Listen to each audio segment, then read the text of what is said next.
Khulafaur Rasyidin berasal dari dua kata, yaitu khulafa dan ar-rasyidin. Khulafa merupakan jamak dari khalifah yang berarti pengganti, sedangkan ar-rasyidin berarti mendapat petunjuk. Khulafaur Rasyidin adalah para pengganti yang mendapat petunjuk. Khulafaur Rasyidin adalah istilah yang digunakan oleh Muslim untuk menyebut 4 orang khalifah yang memimpin negara Islam setelah meninggalnya Nabi Muhammad SAW. Adapun yang dimaksud dengan Khulafaur Rasyidin adalah para pemimpin pengganti Rasulullah dalam mengatur kehidupan umat Muslim yang adil, bijaksana, cerdik, selalu melaksanakan tugasnya dengan benar, dan selalu mendapat petunjuk dari Allah Subhanahu wa Ta'ala. Tugas Khulafaur Rasyidin ada 2, yaitu yang pertama sebagai kepala negara, yang kedua sebagai pemimpin agama. Tugas Khulafaur Rasyidin sebagai kepala negara adalah mengatur kehidupan rakyatnya agar terciptanya kehidupan yang damai, adil, makmur, aman, dan sentosa. Sedangkan tugas Khulafaur Rasyidin sebagai pemimpin agama adalah mengatur hal-hal yang berkaitan yang berhubungan dengan masalah keagamaan. Bila terjadinya perselisihan, maka khalifahlah yang berhak mengambil keputusan. Khulafaur Rasyidin terdiri dari 4 orang khalifah, yaitu yang pertama Abu Bakar As-Siddiq, yang kedua Umar bin Khattab, yang ketiga Utsman bin Affan, dan yang terakhir adalah Ali bin Abi Thalib. Biografi Khulafaur Rasyidin. Abu Bakar As-Siddiq. Abu Bakar As-Siddiq adalah khalifah pertama yang memimpin setelah kematian Rasulullah. Beliau juga adalah orang pertama yang memeluk Islam dan dikabarkan akan masuk Islam. Nama Abu Bakar As-Siddiq sebelum masuk Islam adalah Abu Kabah,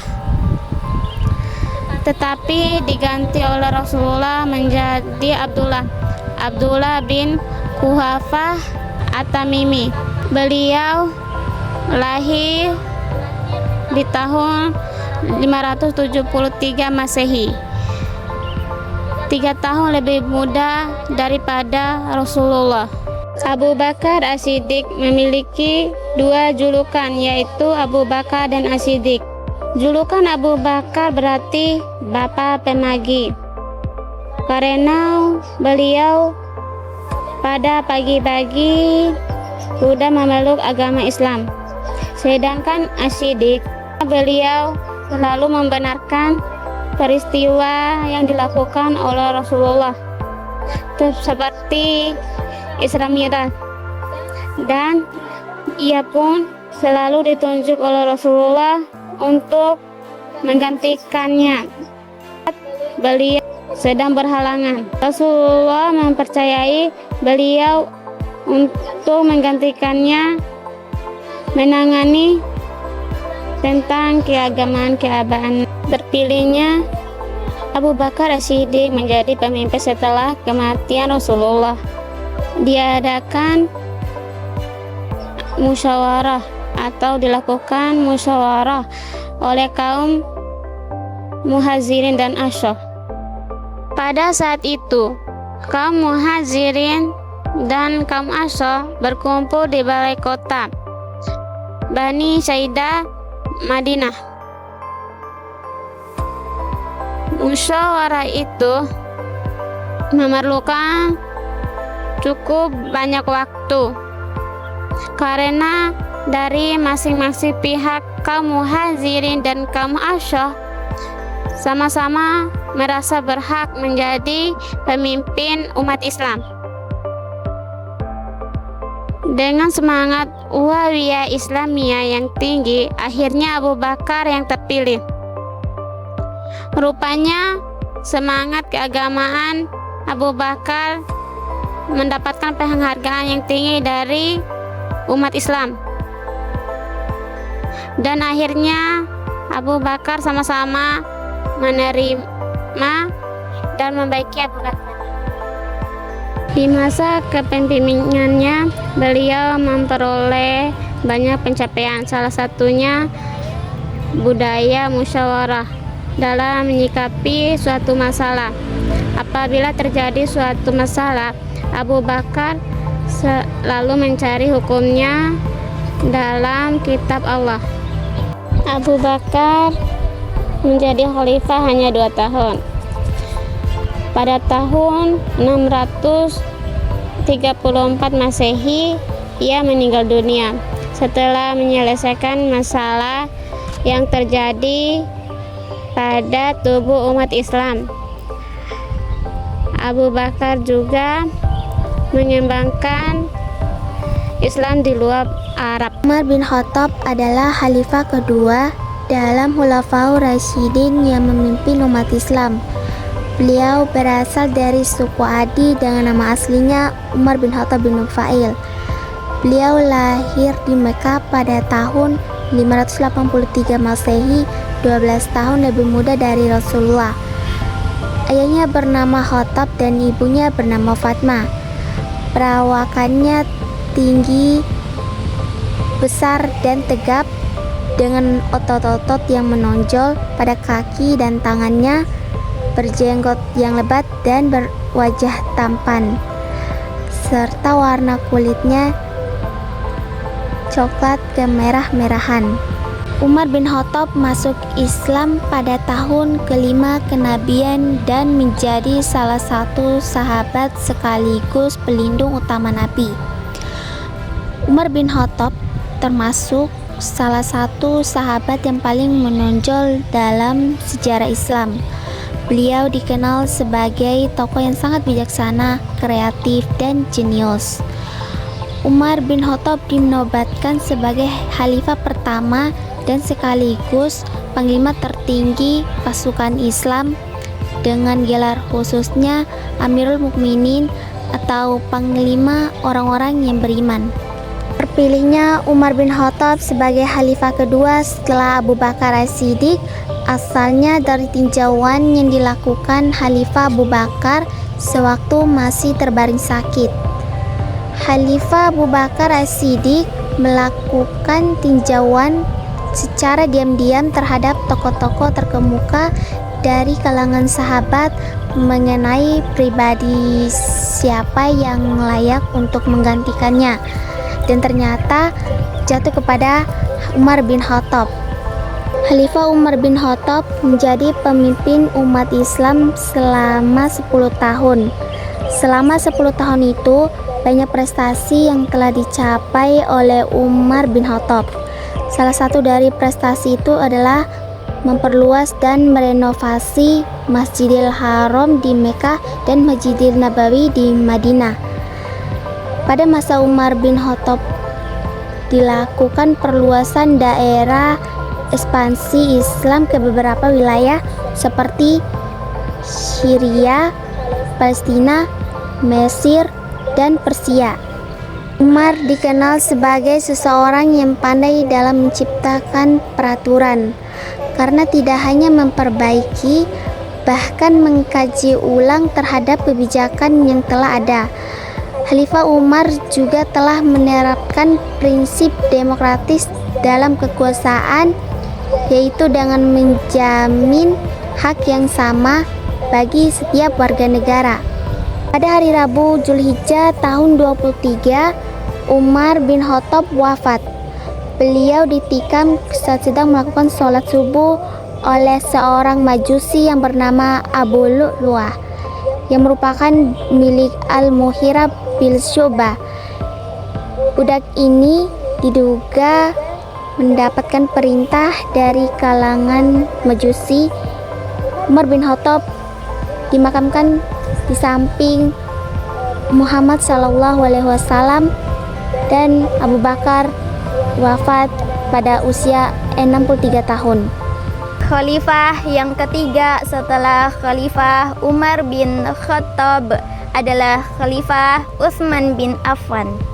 Nama lengkap dari Khalifah Utsman bin Affan adalah Utsman ibnu Affan ibnu Abdul Aus ibnu Umayyah.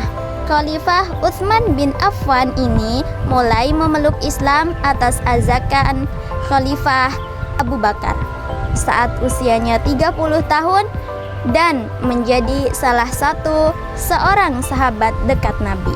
Latar belakang keluarganya terpandang, secara ekonomi juga sangat berkecukupan. Namun, kepribadiannya sederhana dan tidak tanggung-tanggung dalam menyalurkan hartanya di jalan Islam.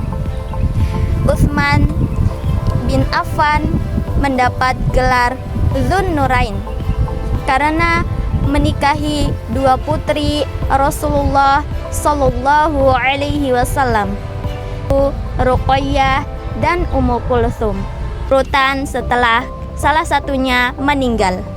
Masa pemerintahan Khalifah Utsman bin Affan adalah masa pemerintahan yang terpanjang di zaman Khulafaur Rasyidin, yaitu 12 tahun. Tetapi sejarah tidak mencatat seluruh masa kekuasaannya menjadi saat yang baik dan sukses bagi beliau. Para pencatat sejarah membagi masa pemerintahan Utsman bin Affan menjadi dua periode. 6 tahun pertama adalah masa pemerintahan yang baik, sedangkan 6 tahun terakhir merupakan masa pemerintahan yang sangat buruk. Karena kebijakannya mengangkat keluarga dalam kedudukan tinggi, dan yang terpenting di antaranya adalah Marwan ibnu Hakam. Dialah yang pada dasarnya yang menjalankan pemerintahan. Sedangkan Utsman hanya menyandang gelar khalifah. Meskipun demikian, bukan berarti bahwa pada masanya tidak ada kegiatan-kegiatan yang penting. Khalifah Utsman berjalan dalam membangun bendungan untuk menjaga arus banjir yang besar dan mengatur pembagian air ke kota-kota, membangun jalan-jalan, jembatan-jembatan, masjid-masjid, dan memperluas masjid di Madinah. Prestasi yang terpenting bagi Khalifah Utsman bin Affan adalah menulis kembali Al-Quran yang telah ditulis di zaman Abu Bakar, yang pada saat itu disimpan oleh Hafsah binti Umar. Situasi politik pada masa akhir pemerintahan Utsman semakin mencekam dan timbul pemberontakan yang mengakibatkan terbunuhnya Utsman. Ketika para pemberontak berhasil masuk ke rumahnya dan membunuh Utsman saat sedang membaca Al-Quran, persis seperti yang disampaikan oleh Rasulullah Shallallahu Alaihi Wasallam perihal kematian Utsman yang syahid nantinya. Khalifah Utsman akhirnya wafat sebagai syahid pada hari Jumat tanggal 17 Zulhijjah tahun 35 Hijriah atau 655 Masehi. Beliau dimakamkan di perkuburan Baqi di Madinah. Ali bin Abi Thalib merupakan khalifah keempat yang berkuasa selama masa pemerintahan Khulafaur Rasyidin. Beliau adalah putra dari paman terdekat Nabi, yaitu Abi Thalib. Ibunya adalah Fatimah binti Asad yang merupakan seorang wanita solehah dan juga termasuk ke dalam Ahlul Bait. Ali bin Abi Thalib menikahi Fatimah binti Muhammad yang merupakan putri kesayangan dari Nabi Muhammad SAW yang diberikan langsung oleh Nabi sendiri. Dari pernikahan ini, Ali dan Fatimah dikaruniai 5 orang anak, yaitu Hasan, Husain, Zainab, Ummu Kulsum, dan Muhsin. Muhsin telah meninggal sejak masih bayi. Hasan dan Husain merupakan cucu yang sangat dicintai oleh Rasulullah SAW dan dianggap sebagai pemimpin kaum muda surga. Ali diangkat menjadi khalifah oleh sebagian besar kaum muslimin di Madinah setelah ia diminta untuk mengambil alih kepemimpinan. Awalnya, Ali bin Abi Thalib menolak karena merasa ada yang lebih baik darinya. Tetapi Zubair bin Awam dan Thalha bin Ubaidillah memaksanya, dan pada saat itu terdapat desakan umat yang akhirnya membuat Ali bin Abi Thalib menerima baiat mereka dan menjadikan Ali bin Abi Thalib sebagai satu-satunya khalifah yang dibaiat secara massal. Masa pemerintahan Ali bin Abi Thalib hanya berlangsung selama 6 tahun. Selama pemimpinannya, ia menghadapi banyak pergolakan. Tidak ada masa sedikit pun dalam pemerintahannya yang dapat dikatakan stabil. Persoalan pertama yang dihadapi oleh Ali bin Abi Thalib adalah pemberontakan yang dilakukan oleh Tolhah, Zubair, dan Aisyah dengan alasan bahwa Ali tidak mau menghukum para pembunuh Utsman. Peristiwa yang terkenal pada masa Ali bin Abi Thalib adalah terjadinya perang antara kubu Ali dengan kubu Muawiyah yang dinamakan sebagai Perang Siffin. Dinamakan sebagai Perang Siffin karena pada saat itu perang terjadi di daerah yang bernama Siffin. Pada saat itu, ketika Muawiyah dan tentaranya terdesak, Ammar bin As sebagai penasihat Muawiyah yang terkenal cerdik dan pandai berunding meminta Muawiyah memerintahkan pasukannya untuk mengangkat mushaf Al-Quran di ujung tombak sebagai isyarat perdamaian, sebagai isyarat damai dengan cara tahkim atau arbitrase. Dengan demikian, Muawiyah terhindar dari kekalahan total. Sesuai perundingannya, Abu Musa sebagai yang tertua dipersilakan untuk berbicara terlebih dahulu. Sesuai kesepakatan sebelumnya, Abu Musa menyatakan pemberhentian Ali dari jabatannya sebagai khalifah dan menyerahkan urusan penggantiannya kepada kaum muslimin. Tetapi Ammar bin As menyalahi kesepakatannya, menyetujui pemberhentian Ali dan menetapkan jabatan khalifah bagi Muawiyah. Ali bin Abi Thalib menolak dan mempertahankan jabatannya sebagai khalifah. Pada tanggal 24 Januari tahun 661 Masehi, ketika Ali bin Abi Thalib sedang dalam perjalanan menuju Masjid Kufah, ia terkena hantaman pedang beracun di dahinya yang mengenai otaknya. Diayunkan oleh seorang pengikut kelompok Khawarij yang ingin membalas dendam atas kematian keluarga seorang wanita. Problematika dan konflik. Pada masa Khulafaur Rasyidin terdapat beberapa problematika kepemimpinan dan konflik negara. Di antaranya, yang pertama adalah konflik internal yang terjadi pada masa kepemimpinan masing-masing khalifah, seperti pada masa Abu Bakar terjadi konflik Saqifah Bani Sa'idah, munculnya nabi palsu dan gerakan tidak mau membayar zakat. Pada masa Umar terjadi pertikaian antara Khalifah Umar dan Khalid bin Walid. Pada masa Utsman terjadi konflik antara khalifah dengan kelompok Kharijiyah. Dan pada masa Ali terdapat konflik antara Ali dan Muawiyah.